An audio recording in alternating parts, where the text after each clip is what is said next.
You know, the quotes are very powerful. Why? Because they are very simple, yet they have powerful meanings, and also they easily get stick in our brain and in our mind. So when we go through tough times in life, when we go through problems, they will help us immensely. So that is why it is very important to keep in your memory some motivational and inspirational quotes. Okay, so this quote from the Buddha has helped me in many times in my life, and it changed the whole perspective about how we should deal with the people in the society. How can I deal with the people in the society? So the quote goes like this. The Buddha says, Sabbang paravasang dukkhang, sabbang issariyang sukhang, sadharane vihanyanti, yogahi duratikkamo. The Buddha says, Sabbang paravasang dukkhang. All under another's control is a suffering. Sabbang issariyang sukhang. All under your control, what is under your control is a blessing for your life. Sadharane vihanyanti. The one who expects this world to be equal to everyone and to fair to everyone, he will end up stressed. And yogahi duratikkamo. Finally he says, to escape from the bonds from this world and these expectations and attachments from this world is a very, very tough task. So this is the powerful quote that changed the perspective about the society in my life. Why? Because Buddha says, what is under others' control is a suffering.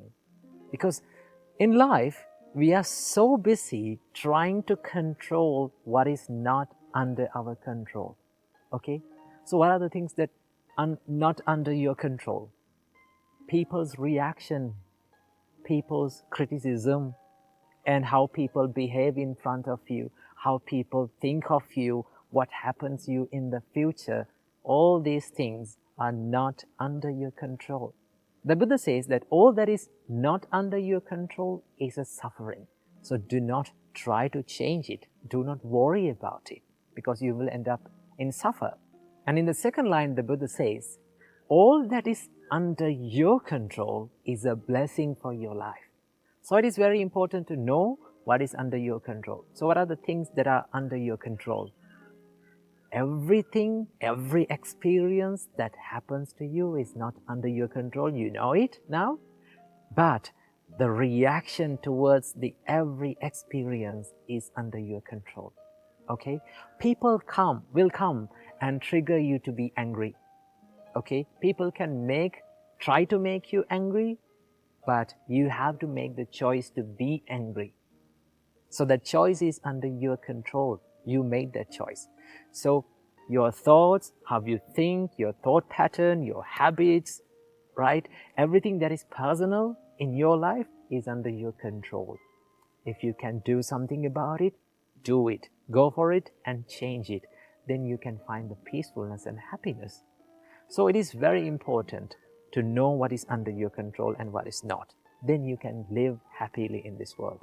So in the third line, the Buddha says, Sadharane vihanyanti. The one who chase behind the fairness and the ones who expect this world to be fair and equal will end up stressed. You see, this world is built up upon the unfairness, right? If you want to make this whole world fair and equal, right, you will not get that result, okay? So that is why if you expect that everything to be fair, you will end up stressed. That is what Buddha says. And the Buddha says, yogahi duratikkamo. It is very difficult to escape from all these attachments and bonds towards this world. Because when you get too much attached to something, you know what happens. You will end up in suffering.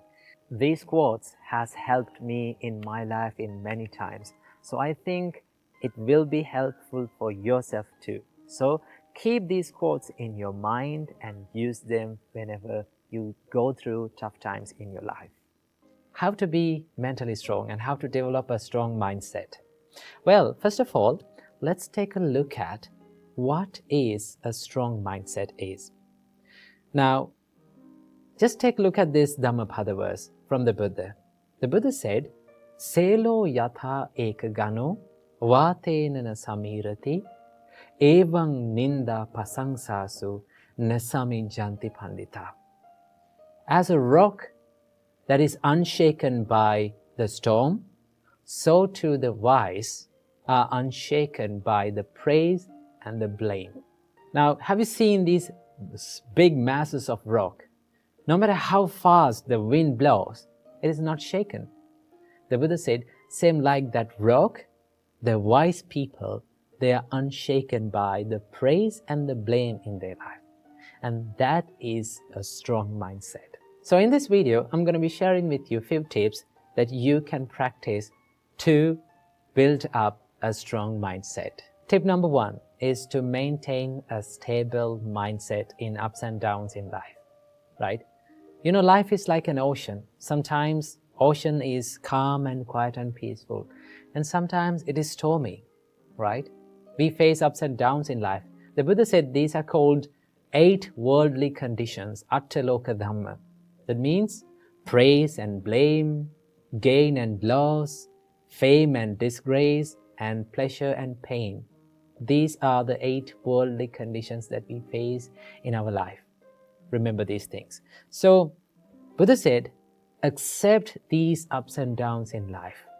Whenever people criticize you, whenever people blame you, whenever you go through tough times in your life, if you can be mindful about your mind and your emotions and your feelings, and not to chase after these emotions and feelings, then you can be more stable in these situations. You can maintain a good emotional balance in these situations. So it is very important to be mindful and to practice the self-awareness in these situations. And also remember, you will not be able to always get the sweet comments and sweet opinions and sweet experiences in your life. Life will give tough times to you. Life will throw lemons at you. So you have to maintain a stable mindset whenever you go through these situations by practicing the mindfulness and the self-awareness. Remember that. Tip number 2 is to build the resilience inside the mind. You know, the resilience means the ability to stand up and bounce back when you go through the adversities and when you go through the challenging situations in your life. To practice this, one thing that you have to know and one thing that you have to understand is that what is in your control and what is not in your control. If you have a good understanding about what is in my control in my life and what is not in my control in my life, right? For an example, if people comes up to you and if they're starting to criticize you, those criticisms, those words that other people speaks about you is not under your control. But what is in your control is your reaction to them. It is always a choice. You can think about this like, should I become angry with this? Should I take this negativity? Should I share this negativity with them and be negative as them? If you can question like that, then you're not ready to take that negativity. And also, remember, having a strong mindset does not mean that you're falling down and you're feeling hurt and you're feeling down. Having a strong mindset means you can stand up as soon as possible when you go through these tough situations. You can quickly stand up and you can quickly retrieve back to the normal situations in your life. That is called the resilience. So to practice this, you have to have a good understanding about what is in your control in your life and what is not in your control. The experiences happens to you and the things that people say to you, other people's opinions, other people's thoughts about you is not under your control. But all the things that is inside your mind, your opinions about them, your reaction to those experiences, totally under your control. So if something is not under your control, you don't want to worry about it because you cannot make any change about it. But if something is under your control, definitely you can make a change about it. You can change your choice, but not others. So remember that. And also you have to cultivate a problem-solving mindset. If you're easily panicked by the problems, or if you're easily triggered by the problems, then it is not easy to solve the problems, right? But if you can maintain a calm and a peaceful mindset, even when you go through the problems or tough situations in your life, then it is very easy to go into the roots and solve the problems. Sometimes we take the problems as ourselves. Like we think, we are the anger, I am this problem, why is this happening to me, right?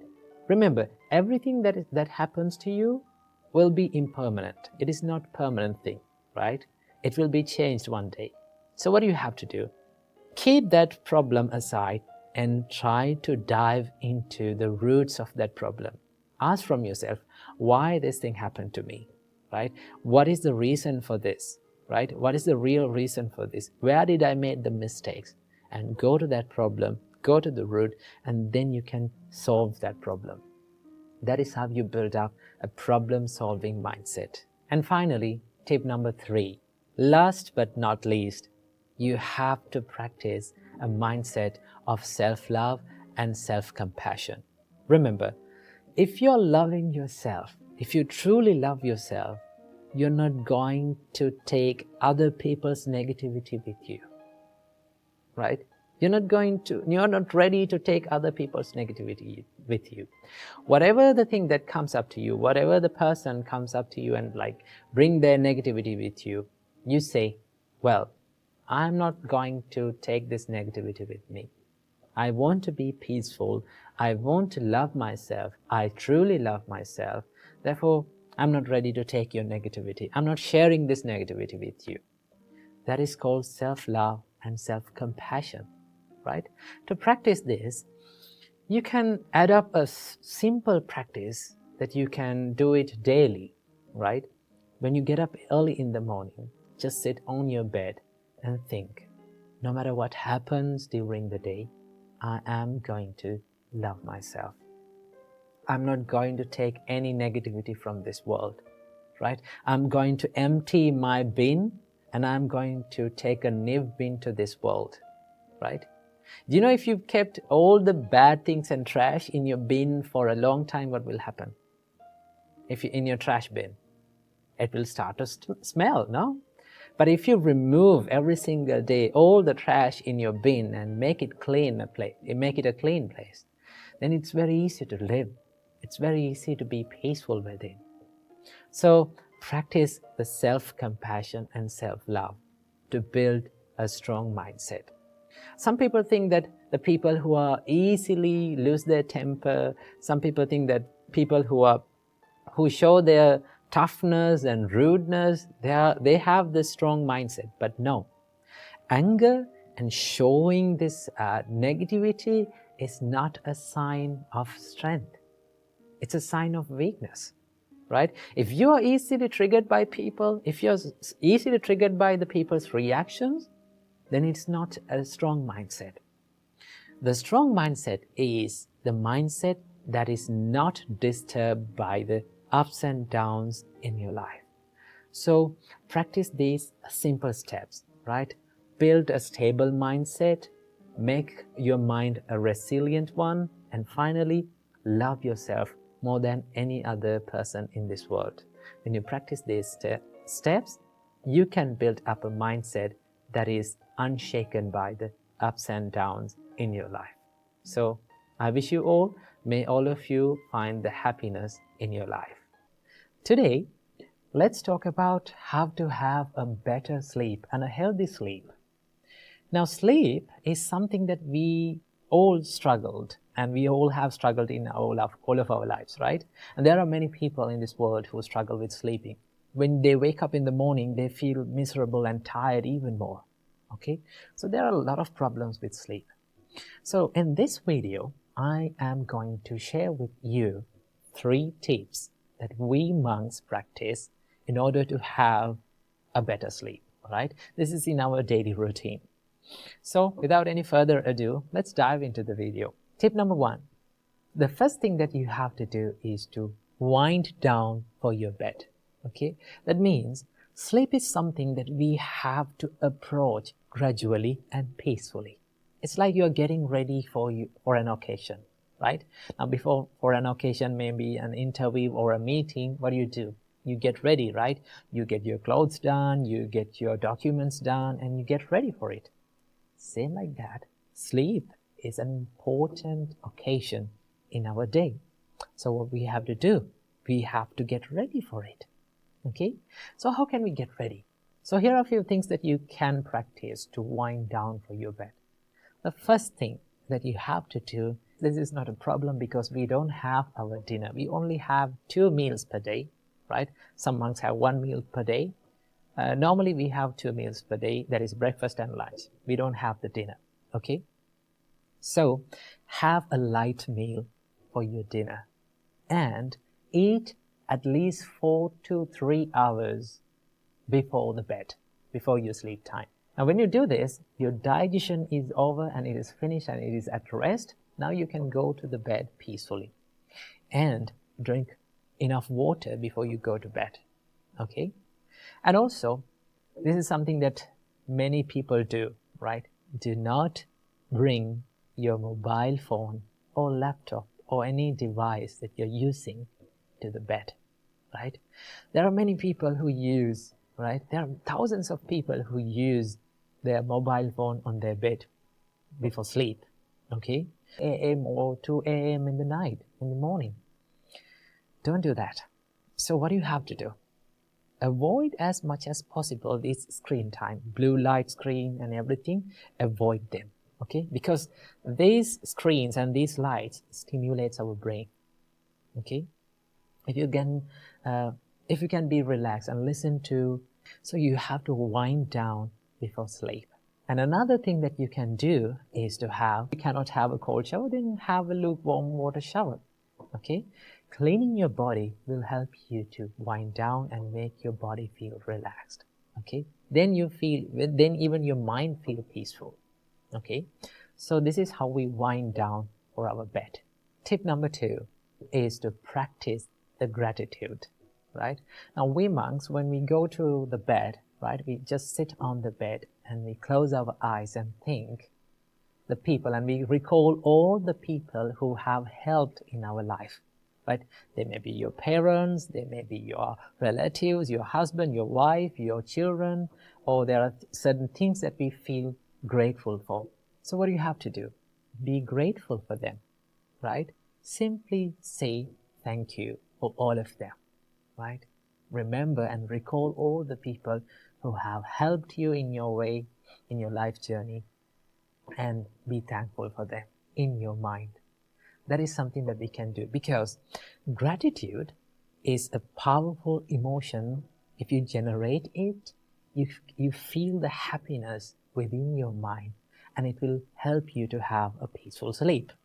So tip number 2 is to practice gratitude. And finally, as tip number 3, what you have to do is to recall a good deed that you have done earlier. This is something that I personally do every day, before I'm going to bed. I recall all the good deeds that I have done during the day, good things that I have done during the day, and also I recall the good things that I have done in the past, okay? So it is always good to keep one good deed or few good deeds in your mind. I personally have 2 good deeds in my life. Among every other good deed, these 2 good deeds help me a lot to feel much more happy. They may be not big things, but you feel so much happy when you think that you have done it, okay? It can be a little act of kindness, right? It can be giving some little food to an animal or a person that makes you feel happy. Before every time you go to bed, what you have to do is to recall all the good deeds, good things that you have done in the past. Now, when you do this, you will feel a very positive self-esteem in your mind, right? You feel that your life is worthy and you have done good deeds, right? You're a good person. Because there are many people, they go to bed regretting about their life, okay? Remember, no matter how hard or tough your life becomes, there is always positive things in your life. There are always good things that you have done in your life. The only thing that we have to do is to recall them, right? The more we remember the good things that we have done, the more we become happy. That is one result of doing good things. So these are the few things that we can do to practice to have a better and a healthy sleep. So as a summary, what you have to do is, first thing, wind down, relax your mind before you go to bed. Number 2, practice gratitude. And finally, number 3, recall the good things that you have done in your day and in your life. If you do these things and if you practice these things, I can assure that you will have a peaceful and a healthy and a better sleep. So practice these things and have a peaceful night. One of the things that many people misunderstand about Buddhism is, I've heard this a lot, they say that Buddhism is negative. Buddhism is very pessimistic. It speaks about death and dying and sickness and crying. Why Buddha speaks about negative stuff? Can't we have something joyful and happy about this life?